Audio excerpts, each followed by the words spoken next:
Lagot ka ngayon, FL Liza, iyak na mutla sa pasabog ni Amy Marcos, natatagong baho, nilabas na. Ano itong nagkakalabasan na to habang tumatagal ang politics ay nagiging showbiz na. Siyempre, itong balitang ito na matutunghayan natin ngayon ay nagmula kay Balitaan ng Bayan TV. At siyempre, ilalagay ko sa description box ang link ng channel ni Balitaan ng Bayan TV para makabisita kayo sa kanyang channel at maging updated po kayo sa mga balita na kanyang inilalabas. At siyempre, ito ang inyong lingkod na si BT na magbibigay ng reaksyon at komento dito sa video na ating mapapanood ngayon. So, wag na natin pagtagalin at sabay-sabay na nating panoorin ang laman ng video na hatid sa atin ni Balitaan ng Bayan TV. Pasok! Duda, etong nahuling record-breaking di umano na napakadaming sabuyas. So, sibuyas. Yun po ang kakaharapin natin, hindi po yung video ni Liza. Okay? Tingnan natin. Kaya lang, marami nga nagsasabi dito na biglang lumabas yung issue na ganyan. Yung tungkol sa bad shot, ganto, biglang nagpa-interview. Maraming nagsasabi na ganun, na parang naichempo nung nilabas yung mga ganyan, yung panghuhuli, di ba? Yung panghuhuli na, ewan natin, di ko masabi kung ano talaga yun, kung ano ba talaga, kung tunay, ewan. Hindi, biglang lumabas yung video. So, ang sinasabi nga ng ilan is para matakpan lang yung issue na yun. Para, kumbaga, makapag-move on na. Kaso, parang mahirap nga naman matakpan yun dahil syempre medyo malaking issue yung nangyari na yun eh. Parang hindi kakasya sa Baguio, no? Kasi alam mo, kung maraming taga Maynila pupunta dyan, magta-traffic po talaga yan. At kung 100-200,000 yung mag-a-attend, medyo baka maubos ang hotels dyan. Sa ating panimula, bakit lagi nating dinidiinan itong tungkol sa nahuling droga? As for me, very questionable talaga. Very questionable yung timing nung video or yung interview ni Liza kay Katunying. Ang tagal na nung pinuputok ng butche ni Liza. Yun yung una pa. Unang maisog.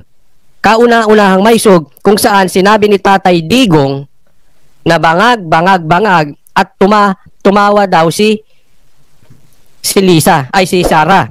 Okay? So para sa akin, bakit ngayon ka lang nagsalita? Ngayon napakainit ang usapin patungkol dyan sa droga na talagang palpak yung nangyari. Palpak po yung pagkakahuli, yung kung paano nila minanage yung nangyari sa checkpoint na yan. Okay, hindi po ito kasalanan ng pulis, pero ang daming question na lumalabas. Pinuntahan po yan ni Abalos, pinuntahan pa po yan ni BBM. And yet, mas lalong dumami ang question kasi marami pong lapses, maraming pagkakamali. Kasi talagang parang marami kang makikitang lapses nga naman. Kasi parang napakadali lang hulihin yung ganoon karami. 'Di ba? Na alam nyo na yon. Diba? Parang gano'n na lang ba sila kadali magpahuli? 'Di ba? Alam mo namang na napakalaki ng iyong daladala. 'Di ba? Pababayaan mo ba 'yun ng ganun-ganun na lang? Dahil alam mong marami ang posibilidad na mawala sa iyo kung sakaling mahuli yan. Malaki. 'Di ba? Hindi naman barya-barya lang 'yung dinadala nila. Kung ikaw ay business-minded, negosyanteng utak ka, hindi ka kaagad magpapabiyahe ng ganyan. 'Di ba? Kahit ba sabihin mong medyo kalmado na, o wala na yung war on drugs na yan, wala na. Hindi ka pa rin magpapakampante kung ganun kalaking halaga, no? Yung dala-dala mong kontrabando. Siyempre, maglalagay ka pa rin ng escorts niyan.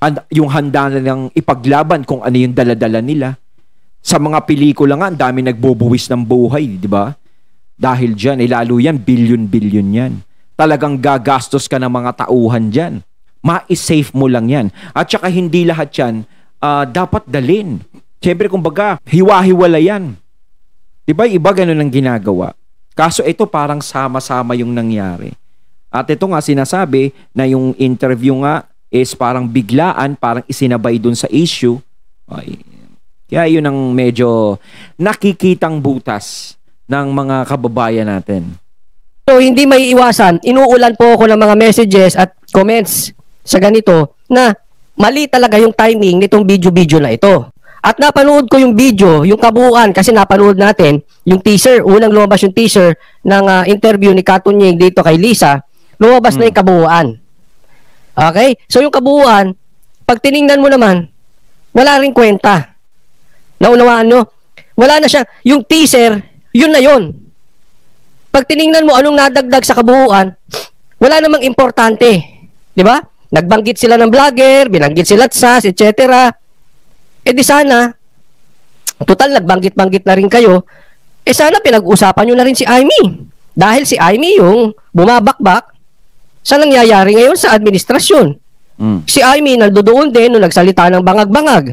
Eh siya ay kapatid ng presidente. Senador din si Amy. Eh di sana may ginawa si Amy. Pero tahimik si Amy. Ibig sabihin, hindi niya pinagtanggol ng presidente, lalo pa niyang idiniin. Kasi kumampi pa siya kay Sara. Kung tutuusin, talagang rektahan yun, no? Kumbaga, syempre, iibahin natin ang sitwasyon ni VP Sara. Pagpalagay natin, magkaibigan yan dalawa. Parang ganito yan eh. Magkaibigan kayo, tapos nandiyadyaan ka, tapos nagbanggit ng mga bangag-bangag, tumatawa-tawa ka pa. O, pagpalagay natin ganon. O, malay natin, natawa. Di ba? Pero, syempre, nandiyadyaan si Senator Amy, nandoon. Di ba? Mas ano yun? Mas dapat talagang mainis ka dahil mas dapat yun ang babakbakan mo din. Kasi syempre, kapatid, nandoon mismo sa rally, sa na yun, habang nagsasalita ng mga bangag, tas nandoon din siya. Na hindi din nagsalita, hindi sinabi nga ni Kuyang nagsasalita ngayon na talagang mas lalo pang idiniin. At saka isa pa, hindi lang yun, is parang si Senator Amy nga naman is parang parang kontra siya sa nangyayari sa administrasyon ngayon.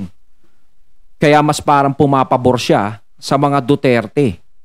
Pero hindi siya binabakbakan ng ganun. Si VP Sara lang. Kumbaga, syempre, natawa si VP Sara, pero mababakbakan si VP Sara ng ganun. Pero syempre, nandoon din si Senator Amy. 'Di ba? Syempre, ano ka ba? Kapatid ka, tapos nandoon, parang dapat ganun din, no? Pero parang hindi siya natatapik o nabanggit na ganun. Nauunawaan nyo? And yet, walang kwenta yung video kasi hindi niya binanggit. Dapat, yun yung sinagot niya. Hindi natin alam, natakot ba? Iniwasan ba issue? Kasi sasabihin mo, syempre kapatid yan ng presidente. But still, kung ang issue nyo, vice president, at yung tatay niya ay nagsalitang ganun, tumawa, andun din si Amy, hindi dapat, in-apply nyo rin kay Sara. In-apply nyo rin kay Amy, yung problema nyo kay Sara. At saka parang excuses na rin naman yung kay Sara Duterte, di ba, kay Vice? Kasi syempre, unang-una, pupunta ka doon talaga. Dahil ang nagsasalita doon, dahil ang mga taong nandoon, kamag-anak mo, tatay mo, 'di ba? Mga kapatid mo, ano man, 'di ba? Susuportahan mo 'yon. Syempre kamag-anak mo 'yan eh. Kahit naman sino, kapag ikaw may kamag-anak ang 'di ba? Sinusuportahan mo. Oh. So syempre si VP Sara is nandoon 'yan. Pero ito si Senator Amy, syempre, alam naman kung sino ang binabakbakan doon, 'di ba? Alam niya, pero nandoon siya. 'Di ba? Ika nga dito parang pinaparting, bakit nga naman si VP Sara lang ang naitatapik dyan sa isyong yan, sa pagtawa-tawa na yan. Pero mas masama pa rin talagang isipin na syempre mismong kapatid mo nandoon, parang hindi magandang tignan. 'Di ba dapat ang pumapabor dapat si Senator Amy is sa kapatid niya. Pero ang nangyari is hindi. Nandoon siya, sumuporta siya sa mga Duterte. Dahil nga sinasabi ko nga na talagang si Senator Amy is nagsasalita laban sa administrasyon ngayon. Hindi niya naman tinitira yung kapatid niya eh. Hindi naman tinitira ni Senator Amy si PBBM eh. 'Di ba? Ang tinitirya ni Senator Amy is yung mga alitap-tap na nakaikot kay PBBM. 'Di ba? Hindi mo rin naman masisisi si Senator Amy kung bakit nakakapagsalita siya ng ganun, kung bakit ayaw niya yung nangyayari ngayon. 'Di ba? Kasi syempre, naramdaman na ng mga Marcos yung nangyari dati nung panahon ni Apo Lakay. Kumbaga ngayon, nabigyan sila ng pagkakataon, isa pang pagkakataon na makabalik, maging malinis ang pangalan nila. Kumbaga, pinapangalagaan niya yung pagbabalik ng pangalan nila. At isa pa, yung palabra de honor na nagawa ng mga Duterte sa kanya. Nagbibigay siya ng palabra de honor. Dahil sa pagkakalibing ng kanyang ama doon sa libingan ng mga bayani, dito, diba? Mabigyan ng maayos na libing. Maayos na himlayan. Isa yun sa malaking nagawa ng mga Duterte sa mga Marcos. Is yung si Apo Lakay ay maihimlay sa magandang libingan na hindi nagawa ng mga nakaraang administrasyon noon. 'Di ba? Mas lalo pang kinokontra, ayaw nila, 'di ba? Pero ang mga Duterte ang siyang nagpalibing doon. Yun pa lang, 'di ba? Kaya hindi natin masisisi si Senator Amy kung bakit ganyan siguro ang pagsuporta niya sa mga Duterte. At syempre, kaya siya umaalma dahil na maayos naman to sa amin eh. Wala naman kaming problema ang Marcos at Duterte. Ang may problema dito yung mga alitap-tap na nagpalaki ng apoy eh. 'Di ba? Yung nagdala ng apoy sa amin kaya nagkaroon ng problema ang Marcos at Duterte. Kasi hindi naman para magsama yung dalawa, yung Marcos at Duterte sa unit team noon, nung eleksyon, kung meron di pagkakaunawaan, talagang ngayon lang nangyari yung hindi pagkakaunawaan na yan. Simula nung nagkapwesto-pwesto na yung mga alitap-tap, ewan ko. Bakit? Di umano, kinonsinti pa ni Amy itong pagsabi ni Tatay Digong. And until now, nagsusumiksik si Senator Amy sa mga Duterte. Tapos tahimik. So in short, wala pong karagdagang information na maganda etong nilabas ni Lisa tungkol karagdagan doon sa teaser. Wala. Puro personal. Nauunawaan natin. So wag tayo malihis ng kwento dahil yung interview na yan is personal. Problema nila yan eh. Hindi yan po politics. Yan yung away babae. Naiintindihan po natin? Away babae. Kumbaga ito, away showbiz siya. Ganon. Parang chismis showbiz. Kumbaga yung pagtatanggol mo syempre, unawaan din natin si FL Lisa. No? Na syempre asawa mo yan. Ipagtatanggol mo yan. 'Di ba? Kahit anong mangyari, syempre pag may nakakarinig ka ng hindi magandang salita, 'di ba, ipagtatanggol mo. Ngayon, si VP Sara is unawa din natin yan. Kaya nandiyadyaan siya at nakasuporta sa tatay niya. 'Di ba? Dahil anak siya eh. Anak siya. Tatay niya sa Tatay Digong. Ngayon kung nakapagsalita si Tatay Digong ng ganun mga siguro natawa siya na hindi naman na para pagtawanan si PBBM siguro. 'Di ba? Hindi naman sa ganun. Siyempre, kahit naman sino eh.